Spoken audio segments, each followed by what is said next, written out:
আজকে রান্না করব মিক্স সবজি। এজন্য তেলে দিয়ে দিলাম শুটকি, পেঁয়াজ, কাঁচামরিচ বাটা, রসুন, গুঁড়ামরিচ, হলুদ আর লবণ, এবং এটাকে একটু মিক্স করতে থাকি যাতে মশলার কাঁচা গন্ধগুলো চলে যায়।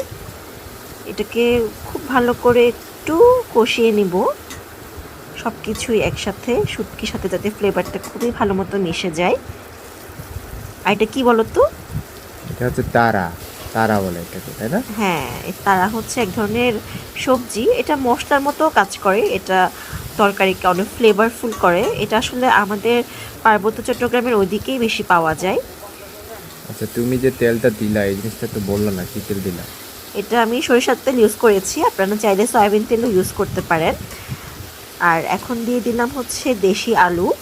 এই আলুটা খুব একটা বড় হয় না, তাই আমি শুধু মাঝখানে 2 টুকরো করে কেটে দিয়েছি। আর এটা এখন দিয়ে দিলাম বেগুন। বেগুন।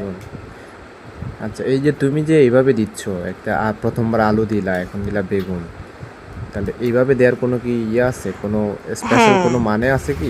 হ্যাঁ, এটা আমি প্রথমে আলুর সাথে বেগুনটা দিইনি, কারণ আমি আলুটা হাফ ডান করে নিয়েছি যাতে বেগুনগুলো বেশি সিদ্ধ হয়ে গলে না যায়। এই জন্য আচ্ছা, প্রথমে আলু দিয়েছি, তারপরে বেগুনগুলো দিয়েছি। আর এখন দিচ্ছি আমি শিম, যাতে শিমের যে সবুজ কালারটা থাকে ওটা যেন এটা ইনট্যাক্ট থাকে।